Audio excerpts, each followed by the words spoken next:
Hi, welcome to Tradition Today. I'm Father David Smith.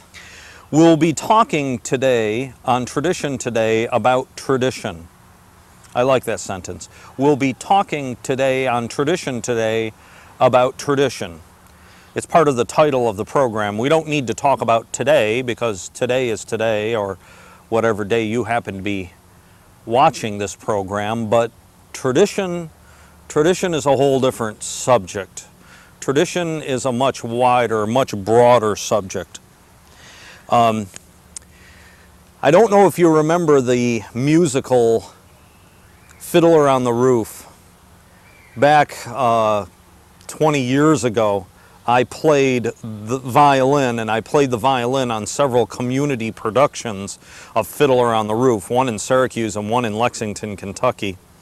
And so I've heard the musical a few times. If you've ever seen it or seen a movie of it, it begins with that rousing song, Tradition.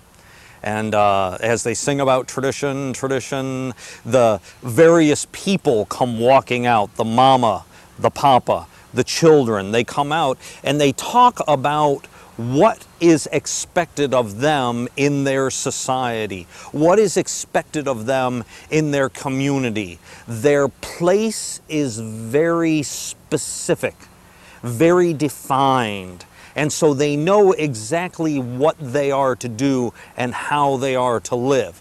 That's the way the musical begins. But if you've ever seen that musical, you know that basically the whole thing is about how traditions began to crumble. The relationships and the marriages, of course, of the three daughters and so on. How all of these things that had been so settled, so decided, so definite in society began to crumble down around Tevye and his wife. And you know that he was going crazy trying to figure out, where do I belong? How do I act? Who am I? Now that these traditions are dissolving. Well, in a way, that was very apropos for America in the 60s and in the 70s when this particular musical was very, very popular. It was like a reflection of our society. Many traditions were dissolving. Many things were falling apart that had once been very specific and very well defined. And the word tradition at that time was really synonymous with old, worn out, oppressive, and things like that. That was really what tradition was about. Now, as I was preparing to speak on Tradition today about tradition, I was thinking, and I was watching TV one night.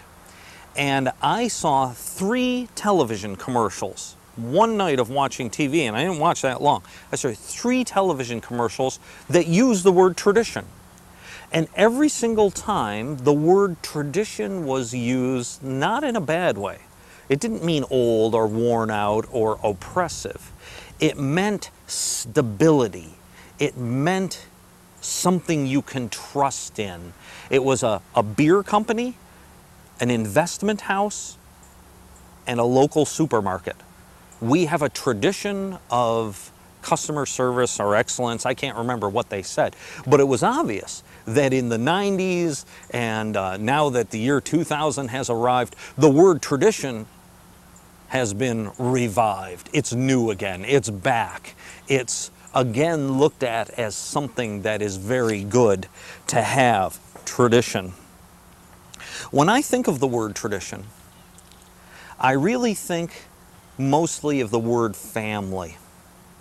And the reason when I think of tradition that I think of family is because the traditions that we have in our society and our culture, those are really best expressed in the family. For instance, we have a tradition on July 4th in this country. It's the birthday of our country, signing of the Declaration of Independence. And there are certain cultural traditions. There is fireworks and concerts in the park, and some places parades and things like that. Those happen on the 4th of July. And yet for many families, what is really the tradition of the 4th of July? It's a family cookout. It's everyone getting together and having a cookout. Not so much with my family, but with my wife's family. This is a big deal. And so we may go see fireworks, we may go see a concert in the park, we may even go see a parade or something like that, but the really important thing is to make sure that we get over to my in-laws' house and we have that cookout on the 4th of July. Also on Christmas, really. Christmas has so many traditions around it that are not associated with it as a holy day, that are not associated with anything to do with the birth of Christ. You have specials on television, you have Christmas parties, you have shopping, and all of those things to do. But what really is that essential moment when Christmas is defined? It's really Christmas morning when you're at home with your family. That's where it's really defined. And not just for people who recognize Christmas as the nativity of Jesus Christ, but people who recognize Christmas simply as a nice time to get together and eat and give gifts. That's the defining moment when the family gathers together. Now, when I think of traditions, I think of family. And I think of those things that families do at certain times of the year. But I also think of something that goes a little bit deeper. Traditions that occur every single day in our lives. Those also come from our families, good or bad. They come from our ancestors, our parents. They come from who we are within our family. Let me describe what I mean. When I first met my wife back in the early 80s, she and I were really part of a subculture, part of a subgroup. We were college-educated professionals who were just beginning our careers. We were living in rented places. We were not living at home, but we didn't own our own property. We were extremely active in the church. We really defined our identity by the church.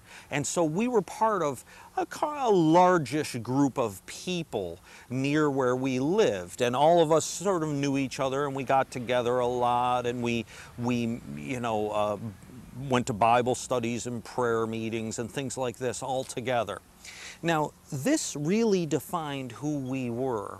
And when I met my wife, that I saw in her those things that kind of matched who I was at that time. I noticed that she looked at the world the same way. She used her time the same way. She was struggling with the same kinds of things in her job or at her apartment or with her roommates and so on and so forth. There were many things that were very much the same. Well, then we decided to get married, and we got married, and suddenly everything changed. Suddenly everything changed, as it does, I think, when you get married. We, in many ways, stopped hanging around, if you will, with those people that we had hung around with when we were single. We began to sort of associate with different people. We began to spend our money and our time differently. We planned for the future differently. So many things were different. Eventually, even we physically moved away from that area, and we moved to another place so that I could take another job. You see, so we separated ourselves from that lifestyle that had defined us when we were dating, that lifestyle that we shared so much in common. And when we did that, oh boy, we discovered a whole new thing. All of a sudden I found out that, oh, she has a different idea about cleaning the house than I do. She has a different way of handling money. She has a different way of spending her time. She does different things in the morning, different things at night. She eats differently. She likes different things. And all of a sudden it seemed that when we got married, all of these other things began to enter in that I had been completely unaware of. Where did those things come from? They came from my wife's family. Now, I'll be honest with you, she noticed a whole bunch of things in me too that came from my family. And so at the beginning, as we were struggling to sort of build a marriage and build a relationship together, we found that two huge worlds had come together when we got married. Two very different worlds, different areas of the country. Now, you know, we met in the same area of the country, but her family was from one area of the country and my family was from another. And that sort of defined who we were. There were so many things that made us into different people, things that we were unaware of when we were dating. You see, those are traditions. When you open your eyes in the morning and you look out at the day and you put your feet on the floor from your bed and you begin to conduct yourself and to use your time and energy in the way that you use it, you're doing that according to the things that have been put inside you from your ancestors and from your family. As much as we want to get away from that, it's something that is always with us. And as my wife and I tried to define a new family traditions, new ways of looking at things, we still have to be aware that no matter where we go, we lug around huge pieces of baggage, bursting to the seams with traditions that have been given to us by our family. Now, when I think about traditions in a spiritual way, when I think about traditions related to the church, really, again, the first thing that comes to mind is family. Now, I want to back up a minute here before I continue. I'm using the word family in a way that I've heard recently and I really don't like. That is to say, the definition of a family is when two people get married and they have children. That's a family. And then those children get married and they have families, but the whole thing is called a family. And then those children and those children and those children, it goes out. And the concept of family can become very big, especially if you're in contact with your cousins and uncles and second cousins and great grandparents and all of that. The concept becomes very big, but it's very definite. It is a biological word. Lately, I've noticed that when people use the word family, sometimes they're referring to people who share a deviant subculture or people who share an ethnicity or a racial, a certain race. This is not the word family. The word family, I believe, is a biological thing. And when we begin to misuse the word family, I think we do so because our society misuses the family itself. However, having said that, when I think of traditions within the church, I also think of family. Because the traditions that are expressed in the church are expressed, first of all, liturgically, but then they are expressed in us as a family. I say, for instance, we have just celebrated Pascha in our church. We celebrated Easter. Now, Easter is a wonderful time liturgically. Liturgically, there's so much going on, so many services, so many people coming to confession. There's the fasting and then the feasting and so on. All of this goes on. But even though we spend so much energy on those things, and at my parish, the Paschal liturgy ended at 2:30 a.m., on Pascha, because we go from Saturday night, we go right into Sunday morning. It ended at 2:30 a.m. Still, everybody goes downstairs afterwards for a small meal. It would almost be unimaginable for us to have a Paschal liturgy all together and then kiss the cross and go home. We couldn't do that as a community. We couldn't do that as a family. We need to gather down in the basement. We break Easter eggs and we eat meat and all of those things that we have never eaten during Lent. We celebrate the resurrection of Jesus Christ. And I say also, for me personally, the real essence of the Paschal celebration happens the next day when I'm with my family.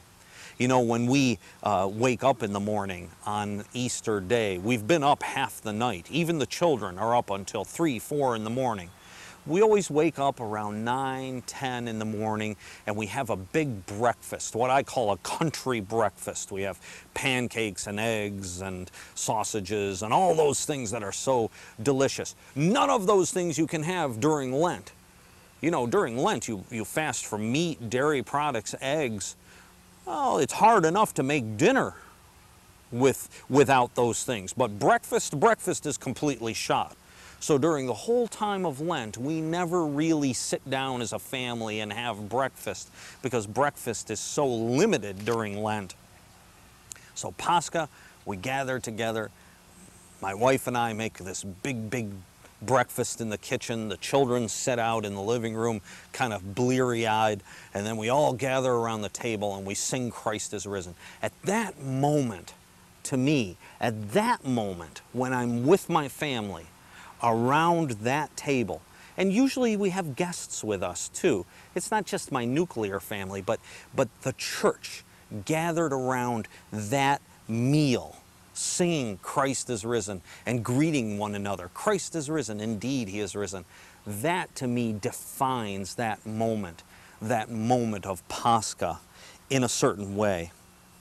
And again, the way that as I've said, when I hear the word tradition, I think of the word family, not only those celebrations that we have periodically, but also the way that we look at the world.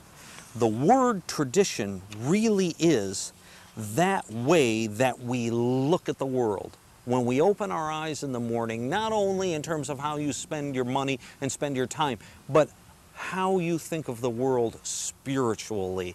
These are the traditions that are given to you spiritually by the generations that have come before.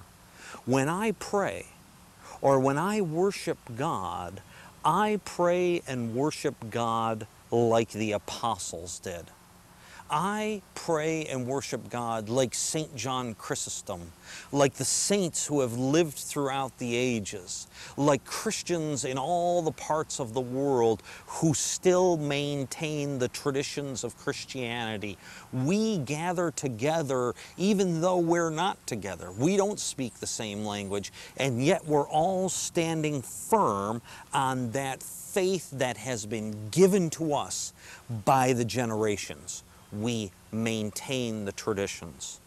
When we're thinking spiritually, we're not looking for new things to do.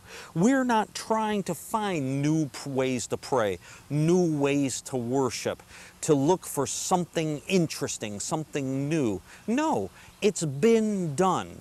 It's been decided. The church has already discovered the best way human beings relate to God. And that was done many hundreds of years ago. And it's given to us as a great gift, as tradition. This is why we love tradition so much. Simply because I have a great head and I say my head is so smart and I can see with my eyes and talk and hear and I can smell with my nose, it doesn't mean I'm going to cut off my legs.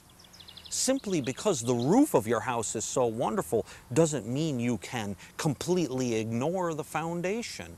And simply because we have today so much opportunity to worship God in freedom, and we have so many resources in order to teach us about our faith, simply because that's the case doesn't mean we need to chop off those Christians who have lived before us, who in many cases gave their lives for the spreading of the gospel. No, we need the past as much as we need the present. Now I'm going to look at a scripture verse now, Ephesians chapter 2. I'm looking at verses 19 and 21. St. Paul's letter to the Ephesians chapter 2, verses 19 and 21. Now, therefore, you are no longer strangers and foreigners, but fellow citizens with the saints and members of the household of God. See what he's done there? In fact, I think I got my thoughts from him, not him from me, right? What he's saying there is that when you become part of the Christian church, you're no longer a stranger, no longer a sojourner, but you become part of the household. You become part of the family. You become part of the body that has grown out of the traditions from the earliest church. We don't need to be born into the church in order to have the love and the perspective of generations living inside us. That's the case in our families, in our nuclear families, our biological families. It's not the case in the church. When we are born into the church through baptism, we gain in ourselves the centuries of tradition, that whole great treasure house of traditions, of perspectives, of ways of looking at the world. Now, therefore, you are no longer strangers and foreigners, but fellow citizens with the saints and members of the household of God. Now listen to what he says.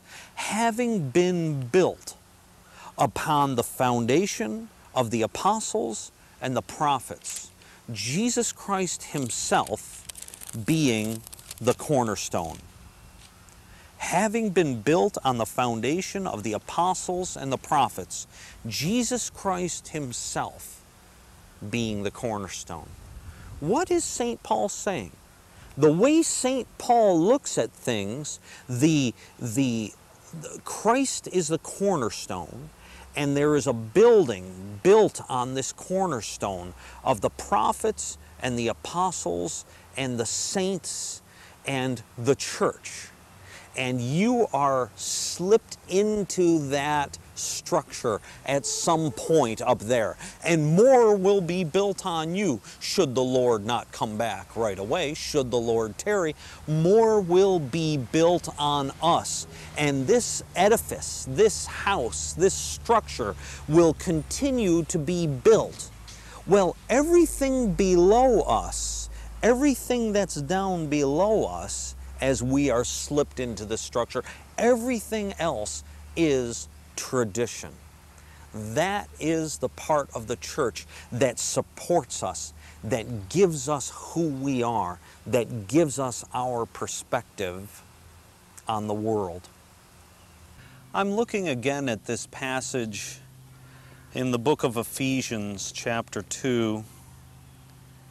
Now, therefore, you are no longer strangers and foreigners, but fellow citizens with the saints and members of the household of God, having been built on the foundation of the apostles and prophets, Jesus Christ himself being the chief cornerstone. Now listen to how it goes on. In whom the whole building, being fitted together, grows into a holy temple in the Lord, in whom you also are being built together for a dwelling place of God in the Spirit. St. Paul is talking about the church. He's saying that you have been made part of the church when you come to know Jesus Christ, when you are baptized into the faith, you become part of the church. And even though people may break away from the church and seek to form their own traditions and to pass those traditions on to you, still the church exists. Still the traditions are held intact. And in that building, in that great repository, that treasure house of faith, we have the Bible, and we have sacraments, and we have the liturgy, and we have the vestments, and we have the fellowship that we enjoy together. All of those things are held together. It doesn't really make any sense to say that we're going to abandon all of those things or take the Bible out and let the rest of it go. It's only our pride that urges us to do that, that urges us to take the Scriptures, which we really interpret ourselves. We really feed our own beliefs by going to the Scriptures and looking for something that is different than what Christians have been taught and have believed for centuries. It doesn't make any sense to pull those things out of the church and to refound our own traditions. It's almost like saying that you don't want to be part of your family anymore. You want to move away. You don't like your family. You don't like what they are and who they are and what your ancestors have done and where they have lived and the things that they loved and the things that they taught you. You don't want that anymore, and so you move away and you try to establish your own life and you try to deny those things that form you from within, inform you, not like information we get over the computer, but information we get that begins in our heart. When we talk about the traditions of the church, we're really talking about those things that make us view the world and view reality the way Christians do, the way Jesus wants us to.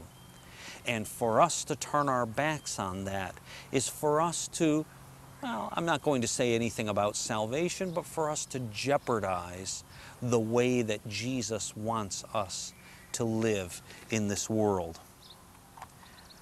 I hope you'll I hope you'll join us again for Tradition Today for our second part of our look at tradition.